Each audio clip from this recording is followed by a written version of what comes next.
ആന 10ഓളം ആൾക്കാർ ആന ആറള ഫാമിന് ഉള്ളിൽ തന്നെ വെച്ച് കൊല്ലുന്ന സ്ഥിതി ഉണ്ടായിട്ടുണ്ട്. റോപ്പിൻ്റെ മുകളിൽ എത്തിയാൽ പിന്നെ പേടിക്കാനില്ല. ആന ഇതിൻ്റെ മുകളിൽ തന്നെയാണ്. നമ്മൾ ചെത്തുമ്പോൾ എല്ലാം കരയെന്ന് വെച്ചൊക്കെ ഉണ്ട്. ഞാൻ ചെത്തിക്കൊണ്ട് നിൽക്കുമ്പോൾ താഴെ പൊട്ടിച്ചിട്ട് തെങ്ങ് തിന്നാൻ വരുന്നുണ്ട്. അവിടെ നിന്ന് തന്നെ തൊട്ടപ്പുറത്താണ് നമ്മളൊരു ചെത്തുകാരനെ ആന ചവിട്ടിക്കൊന്നത്. റോപ്പ് കെട്ടൽ കുറച്ച് റിസ്ക് തന്നെയാണ്. പക്ഷേ ഈ ആന ശല്യം ഉള്ളത് കൊണ്ട് സുരക്ഷിതം എന്ന രീതിയിൽ എങ്ങനെയായാലും റോപ്പ് ഏത് റിസ്ക് എടുത്ത് റോപ്പ് കെട്ടുന്ന സ്ഥിതിയായുള്ളത്. ഇങ്ങനെ ഒരു ടി വിയിൽ കണ്ടിട്ട് തന്നെയാണ് കെട്ടിയത്.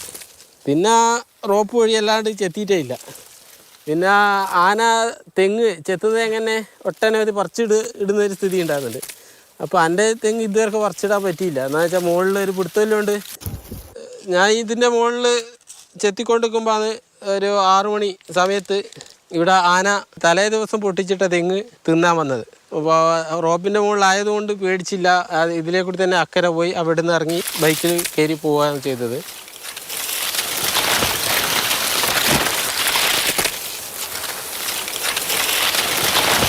എത്ര നാളെ ഇങ്ങനെ നിൽക്കുമെന്ന് നമുക്ക് അറിയില്ല. നമ്മൾ ഓരോ ദിവസവും ഇതിനുള്ള ശാശ്വത പരിഹാരത്തിനുള്ള പ്രതീക്ഷയിലാണ് നിൽക്കുന്നത്. ആറളത്ത് നിന്നും ഷാജു ചന്തപുരയ്ക്കൊപ്പം ഫെലിക്സ്, മാതൃഭൂമി ന്യൂസ്.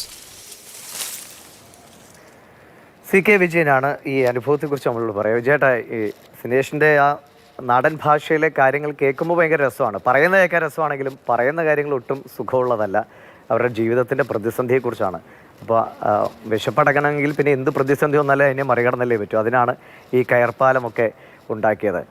ഇതുകൊണ്ടൊക്കെ സുരക്ഷിതമായി മുന്നോട്ട് പോകാൻ കഴിയുമോ? മുകളിൽ ചെത്തുമ്പോൾ താഴെ ആന വരുന്നു എന്നല്ലേ പറയുന്നത്?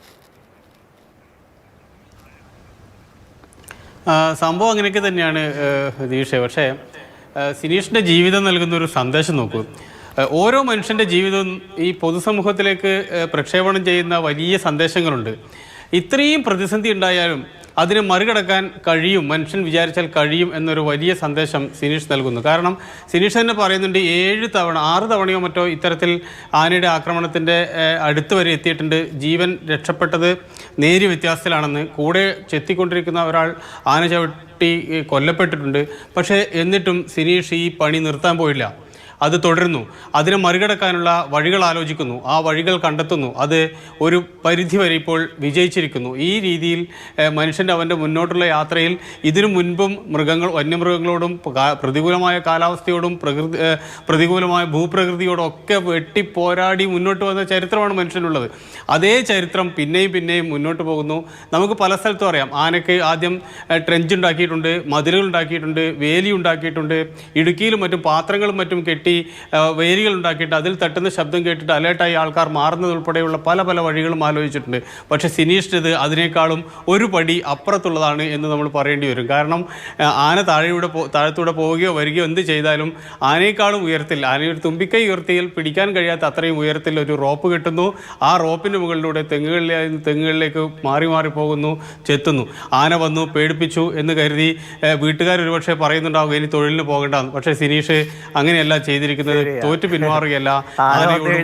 ആനയേക്കാൾ ഉയരത്തിൽ അല്ലേ കെട്ടി ഞങ്ങൾ ജീവിക്കും കാട്ടാനെ എന്ന് പറയാൻ സിനീഷിന് ധൈര്യം ഉണ്ടായി. അപ്പോൾ പക്ഷെ പണ്ടൊക്കെ 100 പേര് ചെത്തിയിരുന്നിടത്ത് ഇപ്പോൾ 20 പേരേ ഉള്ളൂ ഈ ജോലി ചെയ്യാനെന്നാണ് കൂടിയാണ് സിനീഷ് പറഞ്ഞത്. എന്തായാലും സുരക്ഷിതമായി പോകട്ടെ എന്നാണ് നമുക്കും ആശിക്കാനുള്ളത്. ശരി വിജയേട്ടാ.